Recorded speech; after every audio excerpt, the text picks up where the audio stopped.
Tantor Audio, a division of Recorded Books, presents When I'm With You by Harper Sloan, narrated by Shirl and Joe Arden. Prologue. Ember. Graduation night. I love you, I whisper, my voice coming out in a weak wheeze. Holy crap, I can't believe I just said that. It has to be the beer, or as my best friend Nikki calls it, liquid courage. I force my hands to stop twisting the bottom of my sundress and look up at the man before me. Not a boy, no, he is all man. His green eyes, the ones that always make me think of sunrises and dew-covered grass, are wide with shock. The thick lips I've spent way too much time dreaming about are parted in shock. In all the time I've put into thinking about this moment, I never thought that shock would be present. I've built this moment up to be perfect in my head. Nothing but innocent dreams and naive wishes clouded this moment, because of course shock is what I should have expected. But no, all I've longed to hear when it came to me admitting my feelings for him are much deeper than just friends, is him repeating those 3 words right back to me. Oh God, what have I done? He doesn't feel the same. I mean, I was so sure, so stupidly sure that he felt the same, that he saw me as more than a friend. Thick panic fills me, and I know before my mouth even starts moving that I'm about to nervously ramble a string of verbal vomit that I'm powerless to stop. It never fails when I'm uncomfortable. The words come and come until I'm stopped or I slam a hand over my mouth. Sure enough, the words rush past my dry lips as I silently scream inside my head for the earth to open up and swallow me whole. You know, when the voice in your head takes over so loudly that you can't even hear the crazy nonsense that is coming out of your mouth anymore.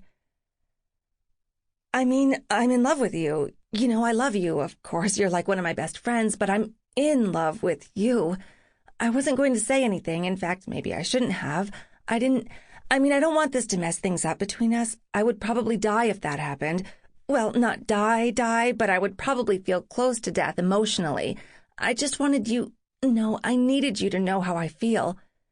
I finally get my mouth to stop moving long enough to take a deep breath. I feel my heart speed up and force myself to continue to hold his gaze. Please say I didn't just screw up big time. He starts, before clearing his throat. His voice is thick and deeper than normal. The plangent tones vibrating from his chest wrap around my senses and I shiver. Ember, where is this coming from? I blink.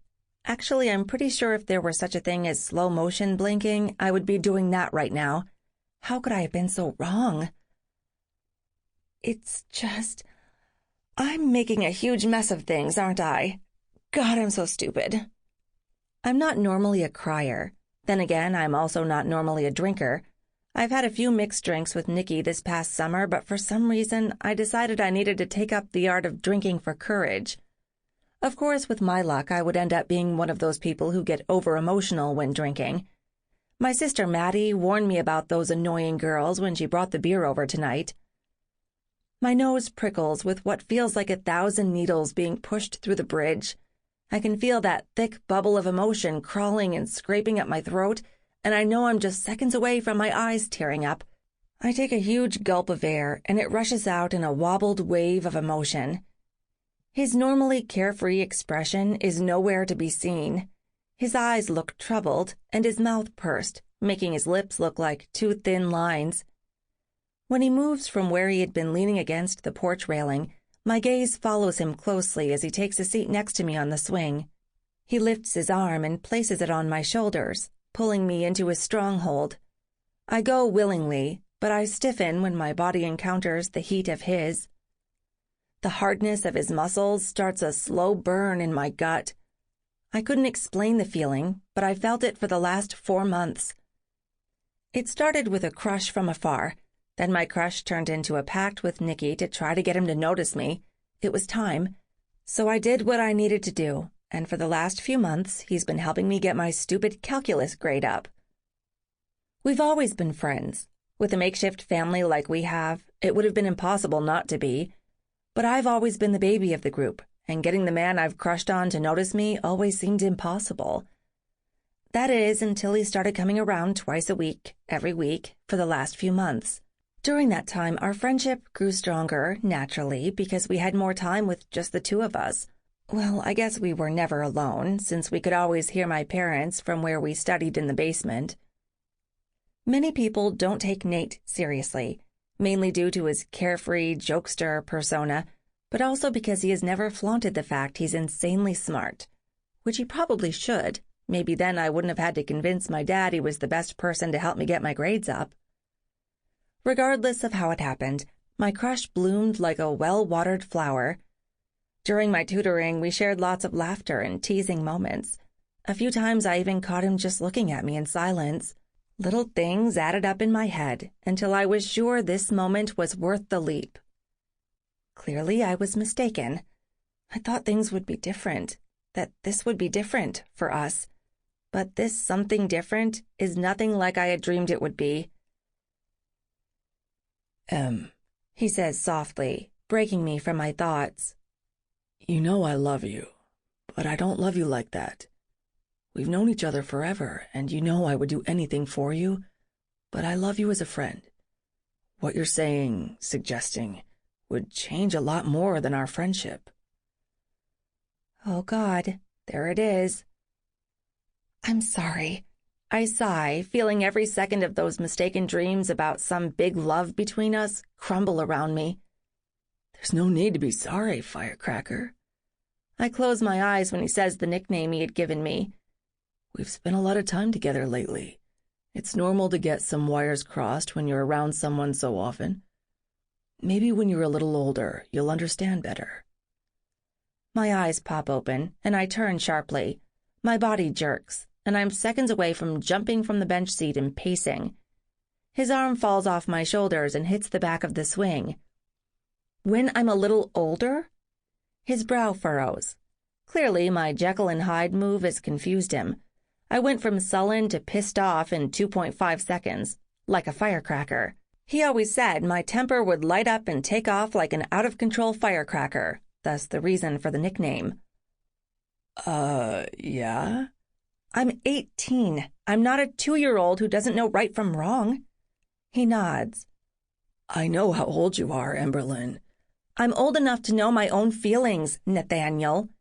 He's never liked being called his full name, but neither have I, something we both are clearly using against each other in the heat of the moment. Jesus, he mumbles. His eyes leave mine when he stands and starts to pace in front of me on the porch.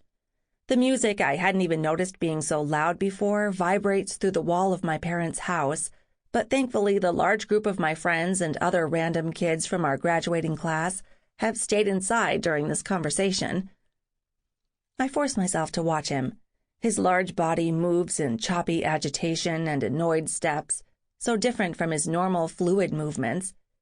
He's always moved in a way that looked almost like he floated.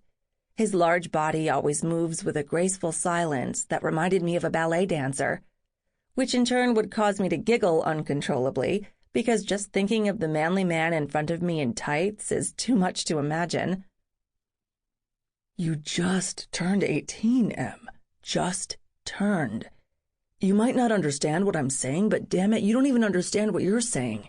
It's a crush, that's it. All I'm saying is that you're going to be able to make sense of that better when you're older. Not to mention, I'm 6 years older than you are. 6 years is a huge deal. Not just to everyone else, but our families would shit themselves. Not to mention what your dad would do. Do you even have any idea what people would say? I'm not a baby, I snap, at a loss of what else to say, as I ease back down onto the swing seat. He stops his pacing and turns to face me. One hand pushes through his thick, dark hair in frustration.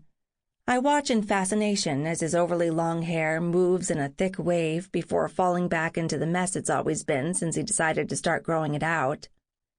When he stops, his hand rests at the base of his skull, and the end of his hair falls over a few fingers. Finally, his words reach my lust-filled brain, and a new burst of anger fills me, making me feel even more the fool. I'm not a baby, I repeat on a yell into the still night, my voice shrill, and I cringe at the emotional hit his words cause me.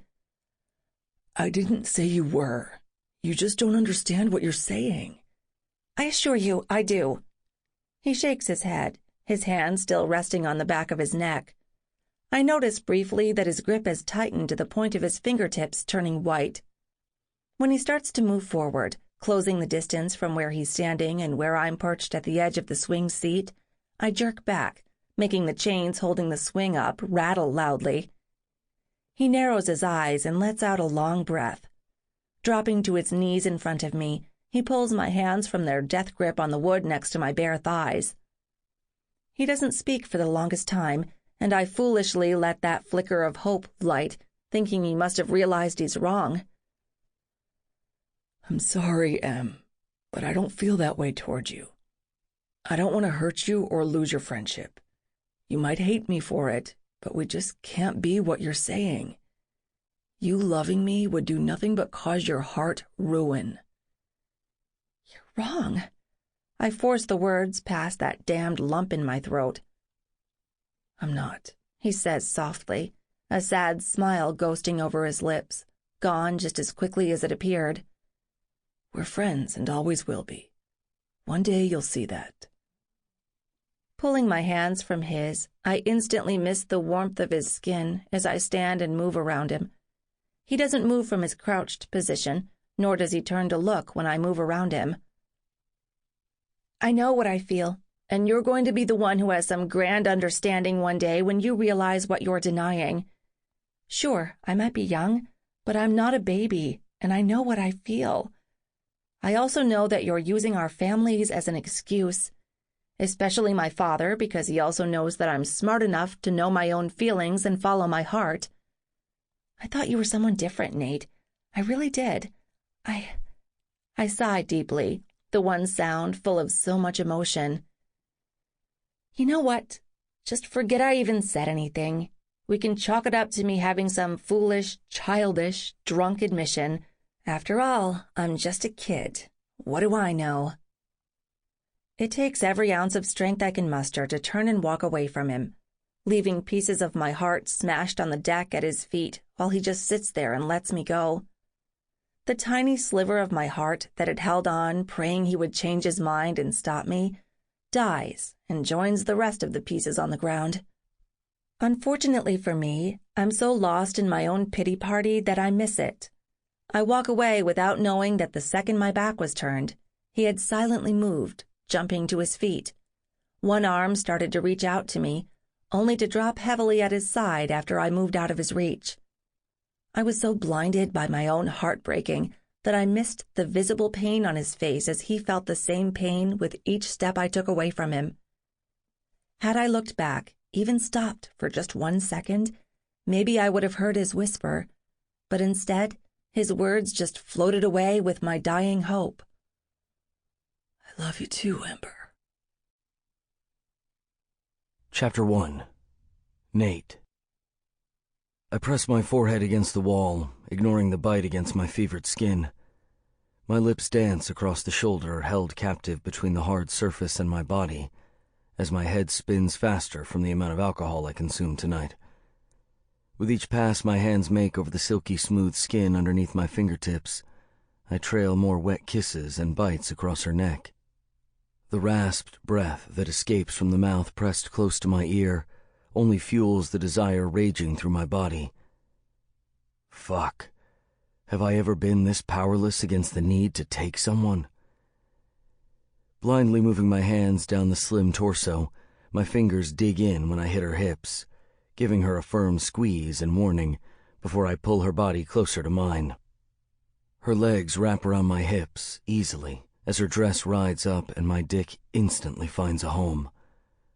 Or the warm home he wants to go inside of, that is. Fuck. I can feel how wet she is, the thin barrier of her underwear doing nothing to shield that from me. I'm drunk enough to know I should stop, but even though the rational thought keeps crossing over the intoxicated waves rolling in my head, I would never be able to step away from this feeling. I justify that decision with the mental reminder that I'm not that drunk. Drunk or not, even I have a few reservations about taking her when I don't even know her name. I might have been fucking my way through life the last few years, but even I have some morals. The smell, taste, and feel of her are like nothing I've ever felt before. If I weren't already flying on a beer high, I would swear it was this little firecracker doing it to me. Firecracker. Even with another woman warm and willingly wrapped around my body, the vision of Emberlyn Locke hits me hard with just that one word. It's been years of fantasies and forbidden desire, and it never changes. I try my hardest to shake the image that is holding my mind hostage, using my body's desires for the willing woman in my arms to try to replace it as I move against her.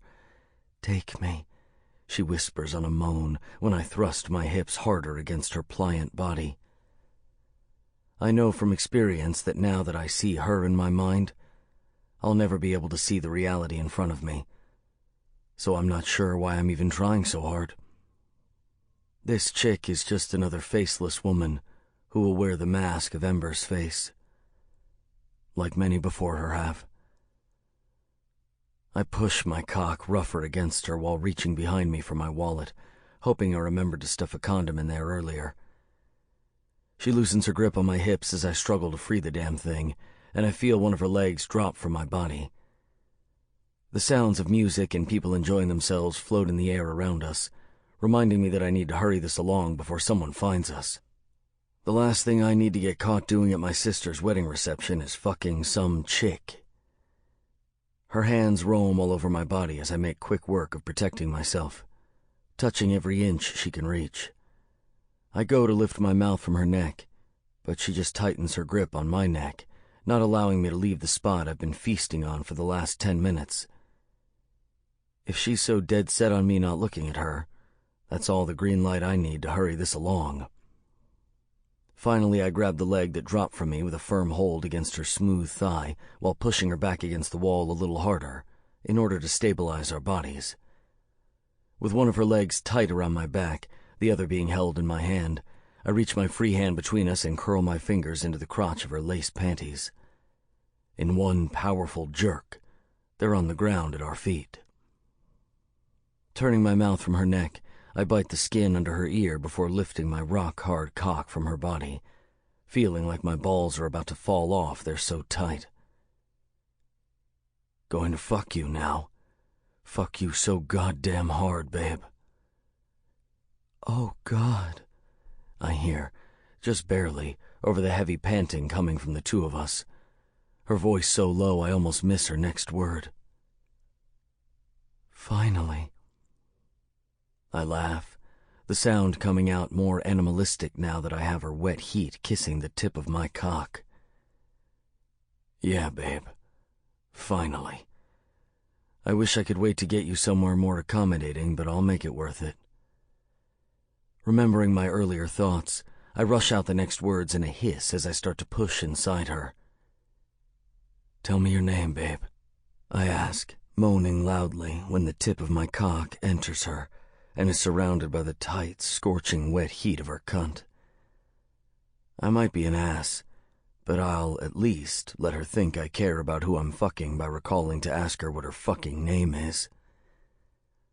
Her legs lock and her body goes from soft and pliable to rock hard instantly. Confusion makes me pause in my movements, not pushing any farther into her tight as fuck little body. I can feel sweat beading on my forehead. I've never fucked a woman who felt this good around me, and I'm only an inch inside her snug pussy. The painful gasp that comes from her makes me jerk my head up from where I had been nibbling from the back of her ear down to her shoulder. I knew I should have waited until I could get her off this wall before fucking her.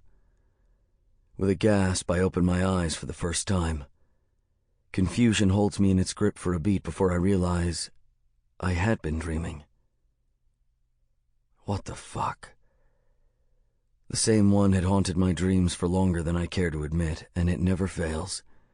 I wake up with my cock hard, seconds away from coming, but never getting past that one fucking moment. I search through the darkness of my room as I try to grab hold of the dredges of the dream that I never get to see the end of. No matter how hard I try, I never see her. I never get anything past that breathy gasp. Well, that's a lie. I did get a bed of my own cum once when I decided just the thought of that tight cunt was worth letting a load out. God damn, I bark, the sound echoing off the empty room around me. Lifting off the mattress, I toss back the covers and move to stand. My whole body is alive with the dream that never seems to leave. The location changes, as it always has over the years. But lately it's been the same. Me taking a woman I mask as Ember in some drunken haze fuck against the side of my parents' house during my sister's wedding reception. The hell if I can remember when it turned into that, though. I only recently started picturing and hearing the sounds of everyone partying around us. The dreams started shortly after her graduation party, but they have never, not once, felt this real. Reaching down as I walk, I wrap my hand around my balls, feeling for the wetness that had been falling from her body in my dream, only to come up empty. Well, not fucking empty, since I can feel just how real my mind thought that dream was. Walking through my bedroom, I feel my hand on my balls as the discomfort from each step I take seems to hit me right between the legs. A painful reminder my cock needs attention. Now. As I walk past my open bedroom door, I'm thankful that I live alone now. Not bothering with the light, I walk into the bathroom, opening the glass door to the shower, and turn the water on. I don't wait for the water to heat. I don't even feel the cold blast when I step in and under the spray. I'm too busy still trying to continue the dream. With a sigh of resignation, I realize it's a fruitless endeavor even to try. Might as well give me a memory I would love to have had a chance at making a reality. My hand goes for the body wash as my mind brings up the most recent picture of Ember in my mind. Squeezing blindly, I fill my palm before soaping up my body, trailing my hand down my abs before moving back to my balls. I give them a little attention before my fist wraps around my painfully hard cock, stroking slowly as the vision fills my mind like a motion picture. She hasn't changed much in almost 3 years. Her small body, big tits and face that would tempt a saint have only matured. She was beautiful at 18, but now just shy of 21. She's breathtaking. The last time I saw her feels like a lifetime ago, but it was maybe 6 or so months ago standing outside my parents' house during one of the monthly dinners we all have. Our parents have been a tight-knit group of friends since way before we were all born, and ever since they started adding kids to the group, monthly dinners have become a must for all to attend. Everyone was there that night since it was her father's birthday. Thinking back, that was probably the only reason she was there, since she's made it a point to make herself scarce. Even before that night, she hadn't come but every other or so month. The vision of her fills my mind, and I moan deep in my throat when the hand not busy with my cock rubs over my hard nipples. Twisting the metal piercing through them causes the hard cock in my hand to jerk. She'd pulled her dark auburn hair back in a high ponytail that day, highlighting her long neck. I remember wondering what it would be like to wrap her thick, long hair around my fist as I took her from behind with just that hold on her hair. She never took off her sunglasses, which at the time pissed me off, because I could always tell what she was thinking with one look in those dark brown eyes. She kept herself distant from me, which also pissed me the fuck off. But I remember a breeze bringing the intoxicating scent of her to my nostrils. Lemon and wildflowers. Licking my lips, I stroked myself a little faster and let my mind continue with the thoughts of her. I watched her all night, the vision in my mind as clear as it was that day. Every step she took highlighted every tan inch of her bare legs in her cut-off shorts as she walked around the backyard. Her legs, long and toned despite the fact that she's so short, moved gracefully with each step. But that's when I stopped thinking about that night. Instead, I used that vision of her as a mold to place her in the dream that had woke me up. Now, in my dream, she's wrapping those legs around my body as I finally feel what the reality of fucking her is like. I have to reach out to stabilize myself at the thought, and I place one palm against the cool tile in front of me before dropping my head and feeling the water run down my back.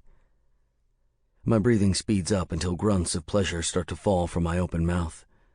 I tighten my fist and work the straining flesh with a renewed fervor as thoughts of me taking Ember overwhelm me. Ah, fuck, I moan, moving quickly so that my back takes the place of where my palm had just rested against the tile.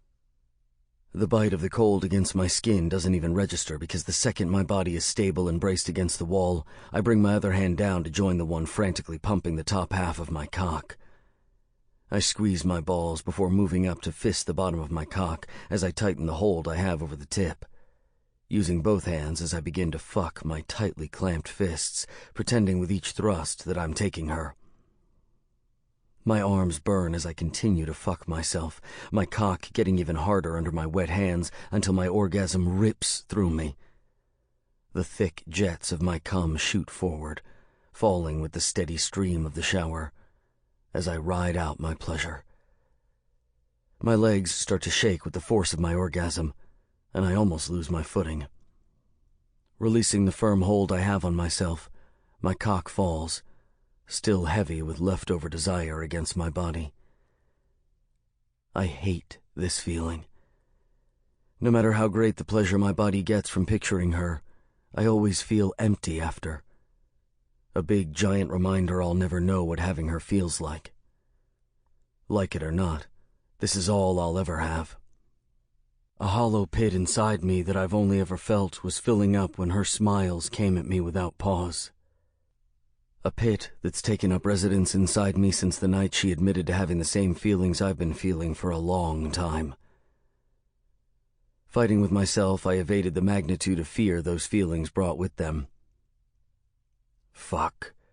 It's going to be a long day, I say to the emptiness around me, stopping myself from continuing the depressing thoughts rolling through my mind.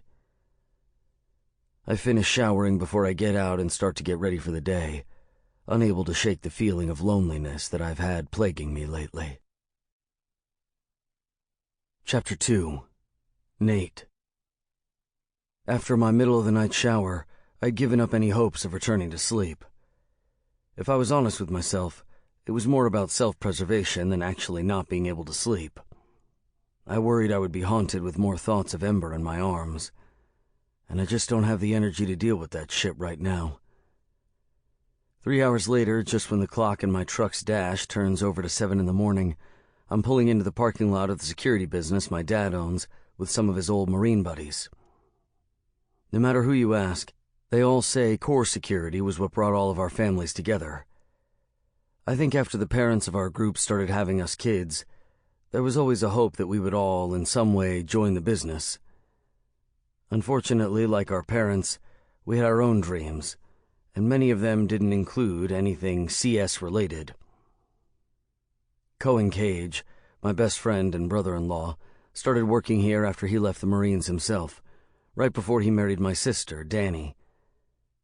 He followed his own father's footsteps into the family business, which was probably the catalyst for my dad's desire to get me here. Cohen's dad, Greg, was one of the men my dad had served with before they both joined the two security businesses they separately owned to form CS. My dad brought along John Beckett and Zeke Cooper when he moved to Georgia from California. Uncle Zeke passed away a few years later, but now his brother Asher works for CS. Ember's dad, Maddox Locke, was also part of their brotherhood, and the man I currently work side by side with. I respect the hell out of my dad and the men who work here, but I'll never be the man he wants me to be. I've been here for about 1.5 years, but it wasn't until 6 months ago when I finally put my foot down and told him it wasn't for me. It only took one long-as-fuck stakeout with him before I realized watching cheating spouses will never be something I want for my future. Sure, they do a lot of other shit, but none of the cloak and dagger shit will ever be for me. Nah, not me. I've just been biding my time until I could do what I Sample complete. Ready to continue?